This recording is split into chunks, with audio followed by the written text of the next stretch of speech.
Sometimes, doing exactly what you're told isn't always the best thing for the person giving the orders.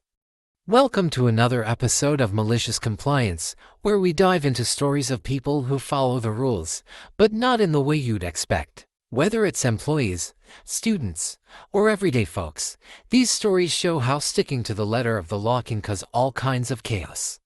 So grab your popcorn and get ready for some epic compliance, where doing as you're told goes completely sideways. Let's jump right into it.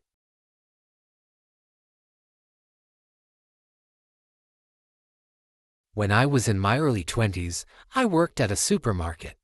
I should note that I was a pretty reliable employee. I was never late. In fact, I often got in early, and I rarely called in sick. At the time this happened, I had not called in sick for 9 months, and even then, the manager had sent me home. I had been up all night, swinging between burning hot and freezing cold, so I was obviously feverish, and I had been throwing up at both ends, shall we say. At one point at about 2 a.m., I was on the toilet, with my head in the sink, utterly miserable. I must have passed out because the next thing I know I was lifting my head off the sink, and it was 7 a.m. I was due to start work at 12 that day, but that obviously wasn't going to happen. So I called up the manager. Let's call the manager Steve. Steve was known for being a real prick. He never believed anyone who called in sick, except his best buds, usually other managers, never lowly staff, but often called in sick himself. A lot of the time we knew it was because he was hungover and not actually sick. The conversation went as follows. Me: "Hey Steve. Sorry, I can't come in, I'm sick." Steve: "With what?" Me: "I don't know. I think it might be the flu. I've been up all night being sick, and I have a fever." Steve: "Don't be stupid.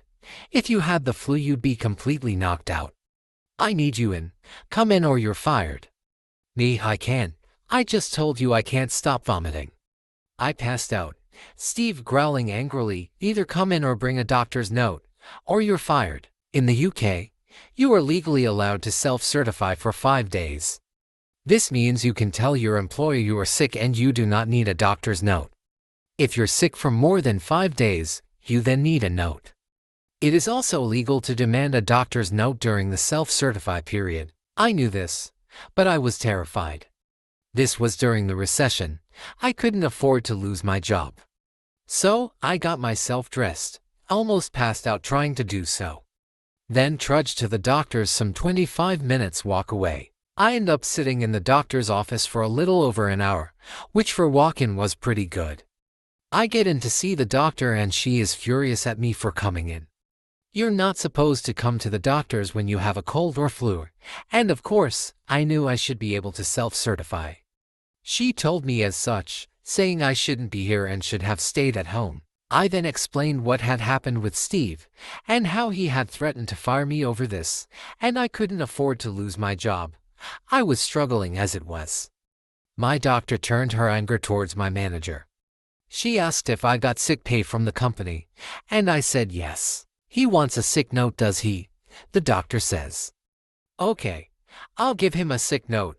Now, my manager just wanted a note confirming I was sick, but instead my doctor wrote something along the lines of this: "My name has come to the surgery because manager name has insisted she come in spite of the fact that this is illegal and all employees are allowed to self-certify. Due to being forced to make this unnecessary and highly dangerous trip when the patient is ill, has a fever of 39 degrees Celsius, and almost passed out in the waiting room, I am signing my name off for 2 full weeks to recover. Had my name been allowed to self-certify as is the law, they might only have needed a few days, but due to straining themselves, they now require 2 full weeks. They are not to be permitted to work until 2 weeks later. The doctor said she would have signed me off longer, but this was the longest she could do without requiring further evidence. So basically, instead of just being off for a few days, I was now signed off for a full 2 weeks, and I'd be paid for it. I went to my place of work, at which point one of the duty managers saw me and asked me what the heck I was doing here. Go home. I was obviously very unwell. I explained what happened. They agreed to help me downstairs to Steve's office and went with me inside. I handed Steve the note. He looked worried and tried to say, "I wasn't being serious about firing you." "Well, gee, when you angrily growled it down the phone, it sure sounded like it." The duty manager then declared that they were going to drive me home.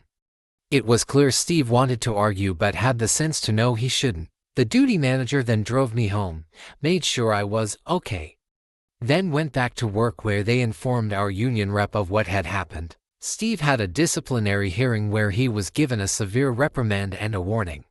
Steve tried to argue he never said I'd be fired and I was lying, and just decided to go to the doctors, but the duty manager said they heard him admit to it when he said to me that he really didn't mean it. I felt better after a few days and enjoyed my 2 weeks off, fully paid, and enjoyed the nice weather we had. Meanwhile, Steve was forced to work overtime because we were short-staffed. So thanks to the doctor, instead of being off for a few days, I ended up getting a nice 2-week paid vacation, and Steve was given a final warning, all because he insisted I get a doctor's note. And there it is, the art of malicious compliance.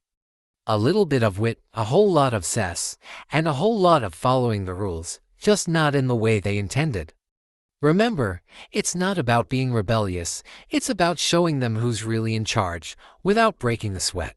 If you like the video, please like, follow, or subscribe. I'll be creating more content like this in the future. Until next time.